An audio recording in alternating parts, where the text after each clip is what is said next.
Bueno, estamos con Graciela Pilny, quien es analista de política internacional. Graciela, gracias por estar. Hace 3 meses llegó a nuestro noticiero justamente para hablar de una situación similar, ¿no? Un levantamiento, la posibilidad de sacar del gobierno a Nicolás Maduro. Y bueno, otra vez estamos ante una situación, pero con hechos más puntuales, ¿no? Efectivamente. A ver, hay varias preguntas que nos podríamos formular. Si era el momento oportuno para que esto sucediera.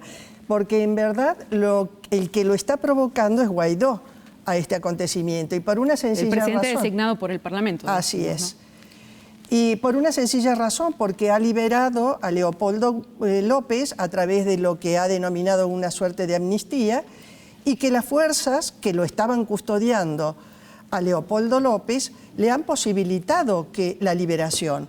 Eso significa... Liberado por militares sublevados, ¿no? Así es. Le contamos un poco a los televidentes la situación de Leopoldo López, ¿no? Y eso es importante porque eso significa que ya Guaidó va logrando algún tipo de adhesión por parte de las Fuerzas Armadas, lo cual no es un dato menor. Ahora, ¿existía una posibilidad de que hoy se hiciese esta suerte de asonada cívico-militar?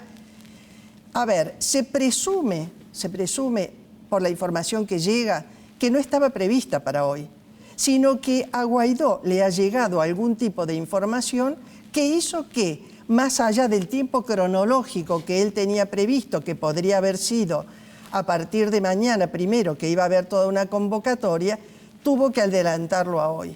Entonces se está utilizando el sentido de oportunidad más que lo pautado cronológicamente. En segundo lugar, la pregunta es cuáles son los escenarios posibles para la resolución de esto. Los escenarios posibles son muchos porque el que menos aparece en todo esto es Maduro. ¿Dónde está Maduro? Sería la pregunta. Y el que lo sustituye en las declaraciones es Diosdado Cabello, el presidente de la Asamblea Constituyente, razón por la cual se puede presumir que a lo mejor hay una serie de cuestiones. Una podría ser una negociación interna que en el caso de ser derrocado Maduro pueda reemplazarlo Diosdado Cabello.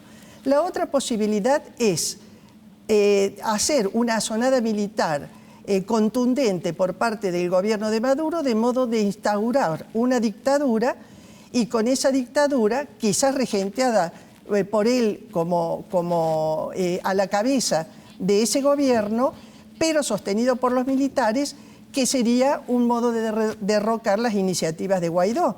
Pero podría suceder otra cosa, que se diese una intervención militar y el líder emergente pudiera ser Diosdado Cabello, que lo ha venido buscando desde hacía mucho tiempo.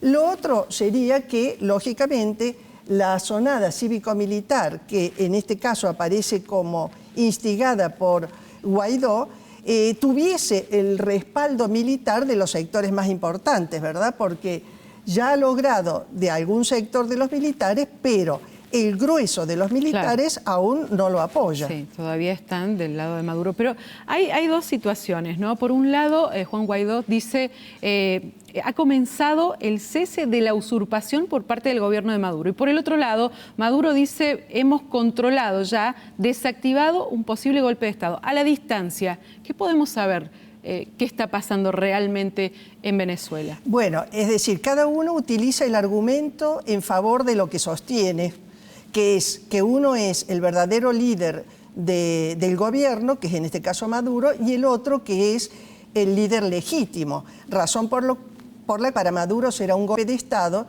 Para el caso de Guaidó es lo que en las declaraciones, que en realidad él es la persona que representa la legitimidad de la voluntad del pueblo. O sea, hay una acusación cruzada. Pero acá viene otra pregunta. En el supuesto que esto subsiste, ¿cuáles son los apoyos y las adhesiones que van a lograr interna y externamente?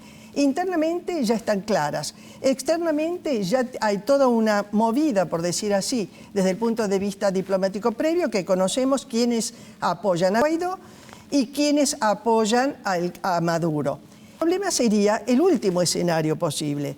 El último escenario sería quizás una internacionalización de este conflicto. Y ahí sí ya nos veríamos en una situación similar. Mucho más grave. Mucho más grave y que en este noticiero contigo hemos conversado que podría llegar a ser de un riesgo absolutamente significativo, porque si acabamos de ver en qué terminó lo de Siria, con una intervención, digamos, de dos actores que es como similar a este caso, de dos apoyos de potencias de primer orden apoyando a uno o a otro sector, realmente el desenlace podría ser más que significativo. Graciela, en ese momento, hace 3 meses atrás, decíamos son horas cruciales, son horas decisivas en Venezuela.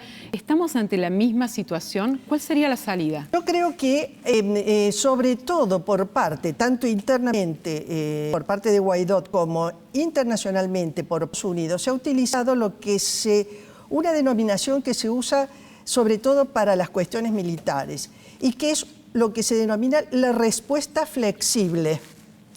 ¿Qué es lo que se implementó desde aquella vez que nos encontramos y conversamos de este tema hasta ahora? ¿Cuál es la respuesta flexible? En su momento, cuando ingresan o intenta ingresar Guaidó ayuda humanitaria y no puede hacerlo, no encuentra el apoyo suficiente para desencadenar un conflicto armado. Entonces, Estados Unidos, que estaba preparado probablemente para hacerlo, se encuentra con que algunos sectores aliados, como el Grupo de Lima, etcétera, no apoyan esta intervención. La respuesta flexible significa que han utilizado instrumentos o procedimientos diplomáticos, han utilizado instrumentos o procedimientos económicos de presión, digamos, principalmente con los bloqueos a las cuentas de PDVSA, etcétera, etcétera, las sanciones a gobernadores por parte de Estados Unidos, etcétera, etcétera. Y ahora, esta asonada político-militar, mi pregunta es si no es, o la pregunta es si no es un paso más en la estrategia de la respuesta flexible. Claro. Es decir, cada vez se va tomando o se va realizando un paso adelante de mayor energía hasta que o se resuelva o termina finalmente en una crisis que podría ser, si se hace internacional, de muchísima gravedad. Bueno, ojalá que eso no suceda. Prime el diálogo y también las relaciones diplomáticas para tratar que no suceda lo peor en Venezuela. Muchísimas gracias, Graciela. Gracias a vos.